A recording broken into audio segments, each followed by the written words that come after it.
जय Jagannath. Hello friends, आज ये वीडियो आम +3 4th semester history honours major paper 9 unit 2 रो सिलेक्शन लॉन्ग क्वेश्चन आम प्रथम गोटे प्रश्न आम डिस्कसन करबा। मुगल शासन पद्धति संपर्क में एक विवरणी प्रदान कर ता सहित अकबर कृतित्व विषय पढ़ा।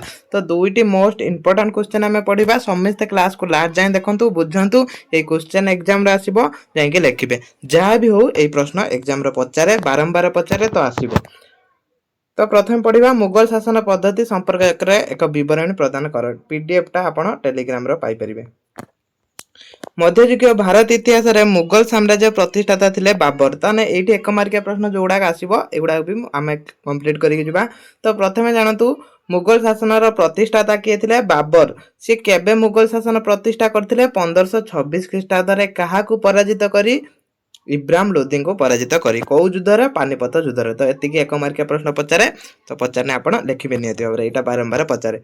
1526 ख्रीष्टाब्द रु 1530 ख्रीष्टाब्द पर्यंत मात्र 4 वर्ष राजत्व करथिले किए बाबर। मात्र 4 वर्ष राजत्व करथिले 1526 रु से 1530 जाय राजत्व करथिले। भारत रे एक विशाल शासन प्रवर्तन पाई बाबर समय नथिला एवं हुमायून को उत्साह और समर्थन नथिला। एटा गोटे भारतर देखंतु माने भारत को कोन ना शासन प्रवर्तन एक विशाल शासन प्रवर्तन करिया पई बाबरकर समय नथिला। काहे ना से 4 वर्ष शासन करथिले। तापरे तांको पुत्र थिले हुमायून। से हुमायून रो भी उत्साह समर्थन नथिला। तेने हुमायून को सुपुत्र अकबर निज विशाल मुगल साम्राज्य सुपरिचालना एक सुनियंत्रित और उच्चतम शासन प्रणाली प्रचलन करथिले। तो एठी जदि मुगल शासन को किए सुदृढ़ करथिले प्रश्न आछे एक मार्किया एटा पचारे तो आपण अकबर लिखि परिबे। अकबर कोन करथिले मुगल शासन को दृढ़ करथिले। अकबर को पूर्वरु मुगल साम्राज्य रे जेउ अस्थिरता वातावरण परिलक्षित होइतिला ताहा मुख्य कारण थिला शासन संस्कार अभाव। तो ता पूर्वरु मुगल शासन संस्कार अभाव थिला। तो सेति पई कोन हेतिला ना दुर्बल हेतिला शासन। तापर अकबर सेटा को समाधान करथिले। अकबर एक सुचिंतित मुगल शासन प्रवर्तन पद्धति प्रवर्तन करी एही अभाव दूर करथिले। यह मध्य केतेकांशर तुर्क और पारस्य साम्राज्य शासन संस्कार अनुसरण करथिले। से तुर्क और पारस्य साम्राज्यर शासन संस्कार को अनुकरण करी कि मुगल साम्राज्य को दृढ़ करथिले। किए करथिले? अकबर करथिले। तो बुझंतु आराम से लिखि परिबे, किछि कष्ट नाही। तो से जो आमे पढिबा तांका शासन पद्धति किमि थिला। प्रथम थिला तांकर शासन नीति पढिबा। एबा सब पॉइंट करिकि आई टू आई देके आपण लिखि परिबे। तो प्रथम पॉइंट पढिबा शासन नीति। मुगल सम्राट माने स्वेच्छाचारी राजतंत्र रे विश्वास करुथिले एवं साम्राज्यर समस्त क्षमता निज हाथ रे रखुथिले। तो मुगल शासक माने कोन करथिले ना से स्वेच्छाचारी राजतंत्र रे विश्वास करथिले। ता सहित साम्राज्यर समस्त क्षमता से निज हाथ रे रखुथिले। सम्राट थिले राज्यर सर्वमय कर्ता, सर्वोच्च सेनापति, सर्वश्रेष्ठ विचारपति। ताने से थिले सर्वोच्च कर्ता थिले, ता सहित सर्वोच्च सेनापति और सर्वश्रेष्ठ विचारपति मध्ये से थिले। एकछत्रवादी शासक थिले मध्ये मुगल सम्राट माने तांकर समस्त क्षमता प्रजा मानक मंगल पई नियोजित करुथिले। धर्मनिरपेक्ष राष्ट्र प्रतिष्ठा पई अकबर उत्कंठा प्रकाश करथिले। से चाहुथिले धर्मनिरपेक्ष राष्ट्र प्रतिष्ठा करिवे। सेतिपई शासन क्षेत्र में निज धर्मदाता परिचय प्रदान करथिले। अकबर जाति धर्म निर्विशेष रे योग्य व्यक्ति मानकु उच्च पदवी रे नियुक्ति करथिले। जेतले से पदवी रे नियुक्ति करथिले कोनोसी जाति धर्म देखु नथिले। तेनु से कोन करथिले ना धर्म निरपेक्ष भाबे राष्ट्र को शासन करिया पई से चाहुथिले। मानसिंह, भगवान दास आउ तोड़र मल्ल प्रभुत अनेक प्रभावशाली हिंदू अकबर को शासन क्षेत्र में साहाय्य और समर्थन करथिले। तो एमाने जो हिंदू शासक थिले अकबर तांको साहाय्य समर्थन करथिले। काहेकि ना से अकबर सम्राट थिले, से समस्त को समान भाव में देखुथिले। किंतु औरंगजेब को धर्मांधता फल हिंदू मान को मुगल शासन कार्य अंत करा जायतिला। तो औरंगजेब टिके निष्ठुर थिले औरंगजेब। तापर तांकर थिला मंत्री विभागर शासन।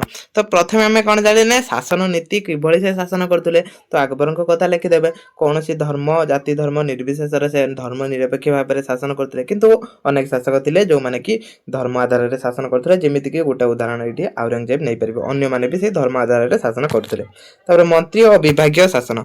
तो तांकर मंत्री और विभागीय शासन थिला मुगल सम्राट माने स्वेच्छाचारी राजतंत्र रे विश्वास करथुले एवं साम्राज्यर समस्त क्षमता निज हाथ रे से रखुथुले। साम्राज्यर जो सब क्षमता थिला साम्राज्यर से कौन करथिले निज हाथ रे रखुथुले। सम्राट थिले राजार सर्वमय कर्ता, सर्वोच्च सेनापति, सर्वश्रेष्ठ विचारपति। ताने जो सम्राट जे भी होउथिले से थिले सर्वमय कर्ता माने ସବୁର ହର୍ତ୍ତାକର୍ତ୍ତା ସେ ଥିଲେ, ସର୍ବୋଚ୍ଚ ସେନାପତି ଥିଲେ ଆଉ ସର୍ବଶ୍ରେଷ୍ଠ ବିଚାରପତି ବି ଥିଲେ। ମାନେ ତାଙ୍କ ବିଚାର ଶେଷ ବିଚାର ଥିଲା। ଏକଛତ୍ରବାଦୀ ଶାସକ ଥିଲେ ମଧ୍ୟ ମୁଗଲ ସମ୍ରାଟ ମାନେ ତାଙ୍କ ସମସ୍ତ କ୍ଷମତା ପ୍ରଜାମାନଙ୍କ ମଙ୍ଗଳ ପାଇଁ ନିୟୋଜିତ କରୁଥିଲେ। ଧର୍ମ ନିରପେକ୍ଷ ରାଷ୍ଟ୍ର ପ୍ରତିଷ୍ଠା ପାଇଁ ଆକବର ଉତ୍କଣ୍ଠା ପ୍ରକାଶ କରିଥିଲେ। ତ ଏଇଠି ଏକମାର୍କିଆ ପ୍ରଶ୍ନ ଯଦି ଆପଣଙ୍କୁ ପଚାରୁଛି, ଧର୍ମ ନିରପେକ୍ଷ ରାଷ୍ଟ୍ର ପାଇଁ କିଏ ଉତ୍କଣ୍ଠା ପ୍ରକାଶ କରିଥିଲେ? କୋଉ ମୁଗଲ ସମ୍ରାଟ? ଆକବର। ସେଥିପାଇଁ ଶାସନ କ୍ଷେତ୍ରରେ ଉଲେମାମାନଙ୍କ ହସ୍ତକ୍ଷେପକୁ ବରଦାସ୍ତ କରାଯାଉଥିଲା। ଆକବର ବ୍ୟତୀତ ଅନ୍ୟ ମୁଗଲ ସମ୍ରାଟ ମାନେ ଧର୍ମଦାତା ମୁସଲମାନ ଥିଲେ। ଆକବରଙ୍କୁ କେବଳ ଯଦି ଆମେ ଛାଡ଼ିଦେବା, ଆଉ ଯେତିକି ବି ମୁସଲମାନ ଥିଲେ ସେ ସବୁ ଧର୍ମଦାତା ଥିଲେ, ମାନେ ଇସଲାମ ଧର୍ମକୁ କେବଳ ସପୋର୍ଟ କରୁଥିଲେ। ଅନ୍ୟମାନଙ୍କୁ କ'ଣ କରୁଥିଲେ ନା କୌଣସି ଧର୍ମକୁ ସେ ହସ୍ତକ୍ଷେପ କରିବା ପାଇଁ ଦଉନଥିଲେ। ବିଶେଷତଃ ଔରଙ୍ଗଜେବ ଶାସନ କ୍ଷେତ୍ରରେ ନିଜ ଧର୍ମଦାତାର ପରିଚୟ ପ୍ରଦାନ କରିଥିଲେ। ଆକବର ଜାତି ଧର୍ମ ନିର୍ବିଶେଷରେ ଯୋଗ୍ୟ ବ୍ୟକ୍ତିଙ୍କୁ ଉଚ୍ଚ ପଦବୀରେ ନିଯୁକ୍ତି କରିଥିଲେ, କିନ୍ତୁ ଔରଙ୍ଗଜେବ ଯୋଉ ଥିଲେ ସେ ଏସବୁ ଦେଖୁନଥିଲେ। ତାଙ୍କ ଇସଲାମ ଧର୍ମର ଲୋକମାନଙ୍କୁ ସେ ଉଚ୍ଚ ପଦବୀ ଦଉଥିଲେ, ଯେମିତିକି ମାନସିଂହ, ଭଗବାନ ଦାସ, ତୋଡ଼ମଲ ଏସବୁ କିଏ ଆକବର ନିଯୁକ୍ତି କରିଥିଲେ। ତ ଏଇଟା ଗଲା ସେକେଣ୍ଡ ପଏଣ୍ଟ। ତାପରେ ଆମର ଆସିଲା ମୀର ବକ୍ସି। କିନ୍ତୁ ଔରଙ୍ଗଜେବ ଧର୍ମାନ୍ଧତା ଫଳରେ ହିନ୍ଦୁମାନଙ୍କ ମୁଗଲ ଶାସନ କାର୍ଯ୍ୟରୁ ଅନ୍ତ କରାଯାଇଥିଲା। ତ ଔରଙ୍ଗଜେବ ସେମାନଙ୍କୁ ସବୁ କାଢିଥିଲେ। ତାପରେ ମୀର ବକ୍ସି ଦେଖିବା, ଆକବର ଯୁଦ୍ଧ ଓ ଦେଶ ରକ୍ଷା ବିଭାଗ ମନ୍ତ୍ରୀ ମୀର ବକ୍ସି ନାମରେ ଅଭିହିତ। ତାହେଲେ ଏଇଟା ଗୋଟେ ଥିଲା ମନ୍ତ୍ରୀ ବିଭାଗ, ମନେ ରଖିବେ କ'ଣ ଥିଲା? ମୀର ବକ୍ସି। ମୀର ବକ୍ସି ମନେ ରଖିବେ, 2 ମାର୍କିଆ ପଚାରିଦବ। ମୀର ବକ୍ସି କ'ଣ? ଏଇଟା ଗୋଟେ ଥିଲା ଦେଶ ରକ୍ଷା ଆକବରଙ୍କ ଯୁଦ୍ଧ ଆଉ ଦେଶ ରକ୍ଷା ବିଭାଗ ମନ୍ତ୍ରୀ, ଯୋଉଟାକୁ ଆମେ ମୀର ବକ୍ସି କହୁଛନ୍ତି। ସାମରିକ ବିଭାଗ ମୁଖ୍ୟ ରୂପେ ସେ ମାନସଦାର ମାନଙ୍କ ପ୍ରତ୍ୟେକ ସମ୍ପର୍କରେ ଆସୁଥିଲେ ଓ ସେମାନଙ୍କ ବିଶେଷ ବିବରଣୀ ରଖୁଥିଲେ। ମୁଗଲ ରାଜପ୍ରସାଦ ପ୍ରହରୀ ମାନେ ମଧ୍ୟ ତାଙ୍କ ଦ୍ୱାରା ନିଯୁକ୍ତି ହେଉଥିଲେ। ପ୍ରହରୀ ମାନେ ପ୍ରତ୍ୟାହାର ପରିବର୍ତ୍ତନ କରାଯାଉଥିଲା। ତ ଏଇଟା ଗୋଟେ ଥିଲା ଦେଶ ରକ୍ଷା ପାଇଁ ଗୋଟେ ମନ୍ତ୍ରୀ ବିଭାଗ ଥିଲା, ଯୋଉଟା ଯୁଦ୍ଧ ମଧ୍ୟ କରୁଥିଲେ। କୋଉଟା? ମୀର ବକ୍ସି। ତାପରେ ସଦର ଇ ସଦର, ତ ଏଇଟା ବି ଗୋଟେ ବିଭାଗ ଥିଲା। ସଦର ଇ ସଦର ଆକବର ଧର୍ମ ସମ୍ବନ୍ଧୀୟ ମନ୍ତ୍ରୀ ଥିଲେ। ସଦର ଇ ସଦର କିଏ ଥିଲେ? ନା ଧର୍ମ ସମ୍ବନ୍ଧୀୟ ମନ୍ତ୍ରୀ। ଧର୍ମ ସମ୍ବନ୍ଧରେ ସମ୍ରାଟ ପରାମର୍ଶ ଦେବା ତାଙ୍କର ପ୍ରଧାନ କର୍ତ୍ତବ୍ୟ ଥିଲା। ଆକବର ଧର୍ମ ଉପରେ ଗୁରୁତ୍ୱ ଦେଲେ ମଧ୍ୟ ରାଜନୀତି ସହିତ ତାହା ସଂଶ୍ଳିଷ୍ଟ କରିନଥିଲେ। ସେ ଧର୍ମ ଉପରେ ଗୁରୁତ୍ୱ ଦେଉଥିଲେ, ନିଜ ଇସଲାମ ଧର୍ମକୁ ପାଳନ କରୁଥିଲେ, କିନ୍ତୁ ସେ ଅନ୍ୟ ଧର୍ମ ସହିତ ରାଜନୀତିକୁ ପଶାଉନଥିଲେ କିମ୍ବା ଅନ୍ୟ ଧର୍ମକୁ ସେ ବିରୋଧ ବି କରିନଥିଲେ। ତାଙ୍କ ସମୟରେ ମୁଗଲ ଶାସନ ପଦ୍ଧତି ଧର୍ମ ନିରପେକ୍ଷତା ଉପରେ ପର୍ଯ୍ୟବେସିତ ଥିଲା। ଏତଦ୍ ବ୍ୟତୀତ ରାଜପ୍ରସାଦ ପରିଚାଳନା ଜଣେ ମନ୍ତ୍ରୀ ସ୍ତରୀୟ କର୍ମଚାରୀ ହସ୍ତରେ ନ୍ୟସ୍ତ ଥିଲା ଏବଂ ତାଙ୍କୁ କ'ଣ ନା ଖସନ ଇ ସମାନ କୁହାଯାଉଥିଲା। ତାପରେ ସୁବା ଓ ସୁବାଦାର, ଏଇଟା ବି ଗୋଟେ ବିଭାଗ ଥିଲା ତାଙ୍କ ଶାସନର। ପ୍ରଶାସନିକ ସୁବିଧା ପାଇଁ ଆକବର ସମଗ୍ର ମୁଗଲ ସାମ୍ରାଜ୍ୟକୁ 15ଟି ସୁବା ବା ପ୍ରଦେଶରେ ବିଭକ୍ତ କରିଥିଲେ। ଏଇ ସୁବା ଯୋଉଟା ବା ସୁବାକୁ ପ୍ରଦେଶ କୁହାଯାଉଥିଲା ହେଲା। ପ୍ରଦେଶ ଯୋଉଟା ସେଇଟାକୁ ତାଙ୍କର ସୁବା କୁହାଯାଉଥିଲା। ଯିଏ ସୁବାର ମୁଖ୍ୟ ତାକୁ ସୁବାଦାର କୁହାଯାଉଥିଲା, ବା ପ୍ରଦେଶର ମୁଖ୍ୟ ଯିଏ ତାକୁ ସୁବାଦାର କୁହାଯାଉଥିଲା। ସାମ୍ରାଜ୍ୟକୁ କେତୋଟି? 15ଟି ସୁବା ବା ପ୍ରଦେଶରେ ବିଭକ୍ତ କରିଥିଲେ। ଏଟା 1 ମାର୍କିଆ ପ୍ରଶ୍ନ ଆସିବ। ଆକବର ତାଙ୍କ ସାମ୍ରାଜ୍ୟକୁ କେତୋଟି ସୁବାରେ ବିଭକ୍ତ କରିଥିଲେ ବା କେତୋଟି ପ୍ରଦେଶରେ ବିଭକ୍ତ କରିଥିଲେ? 15ଟି ପ୍ରଦେଶରେ। ସୁବାର ମୁଖ୍ୟଙ୍କୁ ସୁବାଦାର ବା ସିପଲସାଲ କୁହାଯାଏ, ସୁପରଲାର କୁହାଯାଏ ହେଲା। ମନ୍ତ୍ରୀମାନଙ୍କ ପରାମର୍ଶ କ୍ରମେ ଏମାନଙ୍କ ନିଯୁକ୍ତି ଦିଆଯାଉଥିଲା ଏବଂ ଏମାନଙ୍କ ଗୋଟିଏ ସ୍ଥାନରେ 3 ବର୍ଷରୁ ଅଧିକ କାଳ ଅବସ୍ଥାପିତ କରାଯାଉନଥିଲା। ସୁବାର ଶାନ୍ତି ଶୃଙ୍ଖଳା ରକ୍ଷା, ସାଧାରଣ ଶାସନ ପରିଚାଳନା, ଫୌଜଦାରୀ ମକଦ୍ଦମା ବିଚାର, ବହିଃଶତ୍ରୁ ଆକ୍ରମଣ ପ୍ରତିରୋଧ ସୁବାଦାର ମୁଖ୍ୟ କାର୍ଯ୍ୟ ଥିଲା। ତ ଏଇଟା ତାଙ୍କର ମୁଖ୍ୟ କାର୍ଯ୍ୟ ଥିଲା, ଯୋଉଟା ପ୍ରଦେଶର ମୁଖ୍ୟ ବା ସୁବାର ମୁଖ୍ୟ ସୁବାଦାର ତୁଲାଉଥିଲେ। ତାପରେ ସରକାର ଓ ପରଗଣା। ତ ଏଇଟା ଜାଣିବା, ଆକବରଙ୍କ ପ୍ରତ୍ୟେକ ସୁବା କେତୋଟି ସରକାର ଏବଂ ପ୍ରତ୍ୟେକ କେତେକ ପରିଣାମରେ ବିଭକ୍ତ ଥିଲା। ସରକାର ଆଧୁନିକ ଜିଲ୍ଲାର ଅନୁରୂପ ଥିଲା। ଫୌଜଦାରୀ ଥିଲେ ସରକାରର ମୁଖ୍ୟ ପ୍ରଶାସନ। ତାହେଲେ ଫୌଜଦାରୀ କିଏ ଥିଲେ? ସରକାରର ମୁଖ୍ୟ ପ୍ରଶାସନ ଥିଲେ। ଅମିଲ ଗୁଜର ମାନେ ସରକାର ରାଜସ୍ୱ ଆଦାୟ ଦାୟିତ୍ୱରେ ଥିଲେ ଓ ଅମିର, ଅଦଲ ଓ କାଜୀ ଯଥାକ୍ରମେ ଦେୱାନୀ ଫୌଜଦାରୀ ମକଦ୍ଦମା ବିଚାର କରୁଥିଲେ। ତ ସେ ଏଇ ସବୁ ବିଚାର କରୁଥିଲେ। ତାପରେ ସିକଦାର ପରଗଣାର ମୁଖ୍ୟ ଶାସକ ଥିଲେ। ମାନେ ଏଇଠି 1 ମାର୍କିଆ ପ୍ରଶ୍ନ ପଚାରେ, ଡେସ୍ ପରଗଣା ମୁଖ୍ୟ ଶାସକ ଥିଲେ ସିକଦାର ହେଲା। ପରଗଣାର ମୁଖ୍ୟ ଶାସକ ଥିଲେ ସିକଦାର। ଅମିଲ ଫୌଜଦାର, କାନୁନଗୋ ଆଦି କର୍ମଚାରୀ ତାଙ୍କୁ ସାହାଯ୍ୟ କରୁଥିଲେ। এই କର୍ମଚାରୀ ମାନେ ସେ ଯୋଉ ପରଗଣାର ମୁଖ୍ୟ ସିକଦାରଙ୍କୁ ସାହାଯ୍ୟ କରୁଥିଲେ। ରାଜସ୍ୱ ଆଦାୟ ଏମାନଙ୍କର ମୁଖ୍ୟ କାର୍ଯ୍ୟ ଥିଲା। ତ ଏତିକି ମନେ ରଖିବେ, ଏମାନଙ୍କର ମୁଖ୍ୟ କାର୍ଯ୍ୟ କ'ଣ ଥିଲା? ରାଜସ୍ୱ ଆଦାୟ କରିବା। ତାପରେ ବିଚାର ବିଭାଗ। ସମ୍ରାଟ ଆକବର ସାମ୍ରାଜ୍ୟର ସର୍ବୋଚ୍ଚ ବିଚାରପତି ଥିଲେ। ଜନସାଧାରଣଙ୍କ ଆପତ୍ତି ଅଭିଯୋଗ ଶୁଣିବା ପାଇଁ ସେ ପ୍ରତ୍ୟହ କିଛି ସମୟ କଟାଉଥିଲେ। ତାଙ୍କ ବିନା ଅନୁମତିରେ କାହାକୁ ପ୍ରାଣଦଣ୍ଡ ଦିଆଯାଉନଥିଲା ବା ଅଙ୍ଗଛେଦନ କରାଯାଉନଥିଲା। ତାଙ୍କ ବିନା ଅନୁମତିରେ, ସମ୍ରାଟଙ୍କ ବିନା ଅନୁମତିରେ କାହାକୁ କୌଣସି ପ୍ରାଣଦଣ୍ଡ ଦିଆଯିବନି। ସମ୍ରାଟ ସାହାଯ୍ୟ କରିବା ପାଇଁ ରାଜଧାନୀରେ ଜଣେ ମୁଖ୍ୟ କାଜୀ ବା ପ୍ରଧାନ ବିଚାରପତି ନିଯୁକ୍ତି ଥିଲେ। ମୁଖ୍ୟ କାଜୀ ସମ୍ରାଟ ଅନୁମୋଦନ କ୍ରମେ ପ୍ରତ୍ୟେକ ସୁବା ତଥା ପ୍ରତ୍ୟେକ ସରକାର କାଜୀମାନଙ୍କୁ ନିଯୁକ୍ତି କରୁଥିଲେ। ମୁଫତି ଓ ମୀର ଅଦାଲତ ମାନେ କାଜୀମାନଙ୍କୁ ସାହାଯ୍ୟ କରୁଥିଲେ। ତ ଏଇଟା ଥିଲା ବିଚାର ବିଭାଗ। ତ ଏଇଭଳିଆ ତାଙ୍କ ବିଚାର ବିଭାଗ ଥିଲା। ତାପରେ ମାନସଦାରୀ ବ୍ୟବସ୍ଥା। ତ ମାନସଦାରୀ ବ୍ୟବସ୍ଥା କ'ଣ ଥିଲା? ଉଭୟ ସାମରିକ ଓ ବେସାମରିକ ବିଭାଗ ଆକବର ମାନସଦାରୀ ପ୍ରଥା ପ୍ରଚଳନ କରିଥିଲେ। ସାମରିକ ଆଉ ବେସାମରିକ କ୍ଷେତ୍ରରେ କ'ଣ କରିଥିଲେ ନା ଆକବର ମାନସଦାରୀ ପ୍ରଥା ପ୍ରଚଳନ କରିଥିଲେ। ମାନସଦାରୀ ଅର୍ଥ ପଦବୀ ବା ସ୍ଥାନ।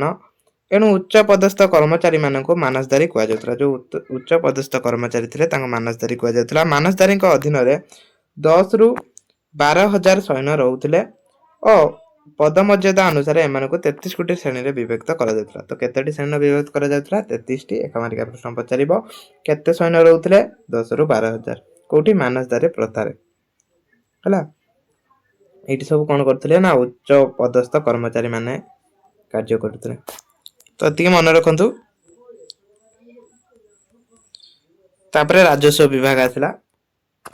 ଶେରଶାହ ଶାସନ ପଦ୍ଧତି ଅନୁକରଣରେ ମୁଗଲ ସାମ୍ରାଜ୍ୟ ଭୂରାଜସ୍ୱ ସଂଗ୍ରହ ସୁବ୍ୟବସ୍ଥା କରିଥିଲେ। ସାମ୍ରାଜ୍ୟ ସମସ୍ତ ଜମି ମାପ କରାଯାଇଥିଲା।